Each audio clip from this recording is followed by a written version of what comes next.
चेवड़ला road पे हुआ 50 టన్నులతో ఉన్న ఒక కంకర్ లారీ ఆర్టీసీ బస్సుని గుద్దడం జరిగింది. మరి మనం ఈ పరిస్థితిని ఒకసారి అర్థం చేసుకుంటే ఆ టర్నింగ్ ఏదైతే ఉందో చేవెళ్ళ రోడ్ టర్నింగ్, అసలు ఆ రోడ్డు ఒక బస్సు పోతే ఇంకో బస్సు పోవడానికి ప్లేస్ ఉండదు. 2021లోనే రాష్ట్ర ప్రభుత్వం దానికి శాంక్షన్ ఇచ్చింది డబుల్ రోడ్కి. కానీ అక్కడ ఉండే కొంతమంది సోకాల్డ్ ఎన్వైరన్మెంటలిస్టులు, కొంతమంది అక్కడ మర్రి చెట్లు ఉన్నాయని అదని కోర్టుకు పోయి ఆ రోడ్ని ఆపడం జరిగింది. మరి దానికి ధీటుగా ఏ ప్రభుత్వం, అది పోయిన టీఆర్ఎస్ కానివ్వండి, ఇప్పుడున్న కాంగ్రెస్ ప్రభుత్వం కానివ్వండి, దాని గురించి మాట్లాడడం, కోర్టులో మాట్లాడడం, చర్చించడం అసలు ఎప్పుడు జరగలేదు. దానికి కారణమే ఈ యాక్సిడెంట్. ముమ్మాటికి 100% ఇది ప్రభుత్వ నిర్లక్ష్యం వల్ల జరిగిన ఒక యాక్సిడెంట్. అంటే ఈ మధ్యలో సీఎం గారు అసలు రోడ్డు వాడడం బంద్ చేసారు, మొత్తం హెలికాప్టర్ ఉంది. మరి అందుకని ఆయనకి అర్థమైతే లేదో, అంటే ఎన్నో సంవత్సరాల కింద ఈ వర్షాలకు పాడైన రోడ్ అది, ఇప్పటి వరకు దానికి మెయింటెనెన్స్ లేదు. కానీ ఈ రోజు 24 మంది చనిపోయిన తర్వాత నాయకులు అక్కడికి రావడము, హడావిడి క్రియేట్ చేయడము, ఎక్స్క్రీషియా ప్రకటిస్తున్నామని చెప్పి ఒక మాట చెప్పడము. మరి మీరు ఇచ్చే 2, 5, 10 లక్షలకి ఆ ప్రాణాలు తిరిగి వస్తాయా? ఒకటే కుటుంబం నుంచి 3 అమ్మాయిలకు ఈ ఇన్సిడెంట్ లో భాగం కావడం జరిగింది. కోటి ఉమెన్స్ కాలేజ్ లో చదువుతున్న ఒకటే ఇంటికి సంబంధించిన 3 అమ్మాయిలు కావడం జరిగింది. మరి ఈ విషయం చాలా బాధాకరమైన విషయం. అసలు ఆర్టీసీలో ప్రైవేట్ వెహికల్స్ కి ఎలాంటి రెగ్యులేషన్స్ ఉన్నాయి? అసలు వాళ్ళని పట్టించుకునేటోడు ఉన్నారా? అసలు ప్రైవేట్ వెహికల్స్ ని నడిపిస్తున్న ప్రైవేట్ డ్రైవర్లకి ఎలాంటి ట్రైనింగ్ ఇస్తుంది ఆర్టీసీ? మరి ఈ విషయం గురించి చర్చించడానికి, ఆర్టీసీ తరపున మాట్లాడడానికి అసలు ఆర్టీసీలో ఏం జరుగుతుంది, మరి దీని గురించి సమస్త పెద్దలు ఏమనుకుంటున్నారో ఒకసారి మనం తెలుసుకుందాం. Telangana Mazdoor union state general secretary Thomas Reddy గారిని మనం ఒకసారి లైన్ లోకి తెచ్చుకుందాం. మరి వారితో మనం చర్చిద్దాం ఈ విషయాలన్నీ. మరి వారి ఒపీనియన్ ఎలా ఉందో ఒకసారి చూద్దాం. సార్ నమస్కారం. సార్ నమస్తే సార్, ఈ రోజు మనం చేవెళ్ళ ఇన్సిడెంట్ మాట్లాడుకుంటే, మీరు పెద్దలు టీఎంయూ జనరల్ సెక్రటరీ, మరి మీ ఒపీనియన్, ఈ ఇన్సిడెంట్ మీ దృష్టికి వచ్చిందని భావిస్తున్నాం మేము. తప్పకుండా వచ్చింది సార్. మరి ఈ ఇన్సిడెంట్ ని మరి మనం ఏ విధంగా చూడాలి? తెలంగాణ రాష్ట్ర ప్రజలు ఈ విషయాన్ని ఎలా చూడాలి? మరి ఇది చాలా హృదయ విదారకరమైనటువంటి యాక్సిడెంట్, చాలా బాధాకరం. దాదాపు 19 మంది చనిపోవడం అంటే ఆషామాషి కాదు. మొన్ననే కర్నూలులో బస్సు గాని అంతమంది చనిపోయి అది మర్చిపోకముందే ఇది జరగడం అనేది చాలా దిగ్భ్రాంతి గురి చేయడం జరిగింది. ఈ ట్రక్ డ్రైవరు చాలా అక్కడ టర్నింగ్ ఉంది, ట్రక్ డ్రైవర్ చాలా స్పీడ్ గా, హై స్పీడ్ గా పోయి ఆయనకి కంట్రోల్ రాక బస్ కి పెట్టడం వల్ల ఈ ప్రమాదం జరగడం జరిగింది. ఇది చాలా అంటే ఒక డ్రైవింగ్ చేసే మెలకువలనేది ఉండాలి డ్రైవర్లకి. ఇవాళ ప్రైవేట్ మినిస్టర్ పోవడం జరిగింది.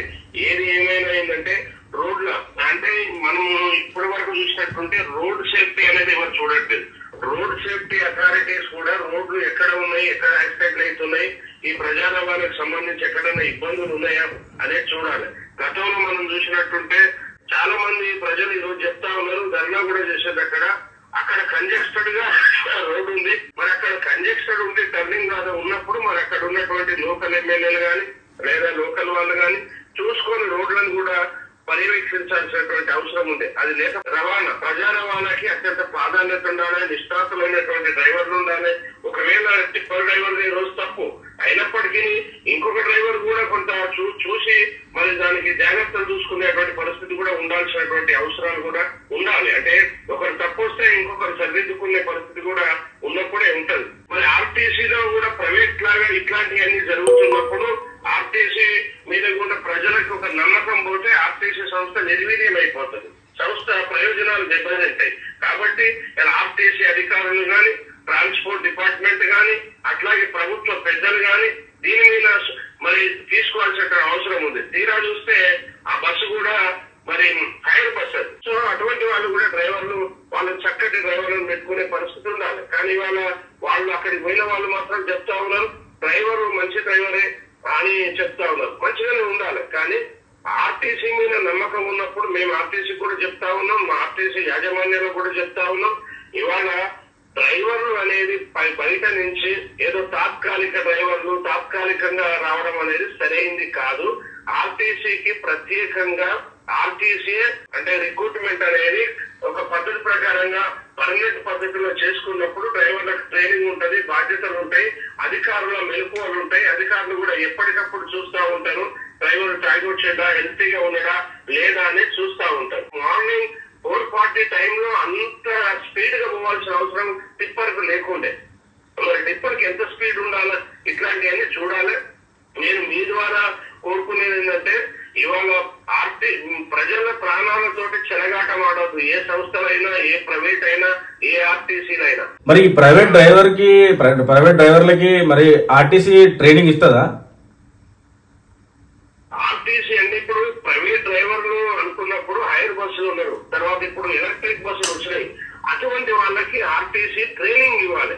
వాళ్ళు ఏం చేస్తుందంటే కాంట్రాక్టర్ తోటి వాళ్ళు తీసుకొచ్చేసి వాళ్ళే తీసుకొచ్చి పెడతా ఉన్నారు. వాళ్ళు సరైన తరబేతులు ఉండవు.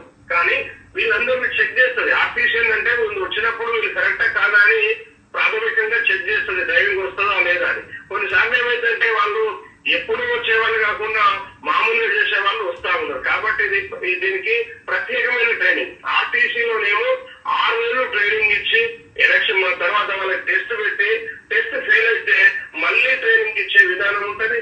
ఒక 45 ఏళ్ల వయసు దాటిన తర్వాత ప్రతి 6 నెలలకు ఒక్కసారి శారీరకంగా బాగున్నారా లేదా అనేటువంటి మెడికల్ టెస్టులు కూడా చేయడం జరుగుతుంది. రోజు డ్రైవర్ పొద్దున ఫిట్టా కాదా, ఏమన్నా తాగి వస్తున్నారా అని చెప్పి ఆల్కహాల్ వాళ్ళకి సంబంధించినటువంటివి కూడా చూడడం జరుగుతా ఉంది. మహాలక్ష్మి అనే స్కీమ్ వచ్చినప్పటి నుంచి మరి డ్రైవర్లు, కండక్టర్లు ఎక్స్ట్రా ఈ స్ట్రెస్ ఏదైతే మోస్తున్నారో దానికి ఎక్స్ట్రా పేమెంట్ కానీ ఎలాంటిది మనకి లేదు. మన అందరికి తెలిసిన విషయమే. మీ ఒపీనియన్? ఇవాళ 2 అంశాలు దీంట్లో. ప్రధానంగా మహాలక్ష్మి పథకం వచ్చిన తర్వాత బస్సుల్లో రద్దీ ఎక్కువైంది. 50 సీట్లు ఇవాళ బస్సు యాక్సిడెంట్ అయిన బస్సులో 50 సీట్లు ఉంటాయి. అంటే 70కి పైన టికెట్లు ఇచ్చారు. మీరు దాంట్లో చూసినట్టుంటే అంటే ఆ ఇచ్చినప్పుడు ఏమైందంటే ఆ ముందటున్న వాళ్ళు డ్రైవర్ చుట్టూ క్యాబిన్ లో ఆ ఫుట్బోర్డ్ దగ్గర ఉంటారు. ఆ ముందు నుంచి యాక్సిడెంట్ అయింది కాబట్టి వాళ్ళు ఎక్కువ మంది చనిపోవడానికి కూడా కారణము ఎక్కువ కెపాసిటీ ఉండడం కారణం అని చెప్పి నేను భావిస్తా ఉన్నా. ఆ విధంగా ఉండకూడదు.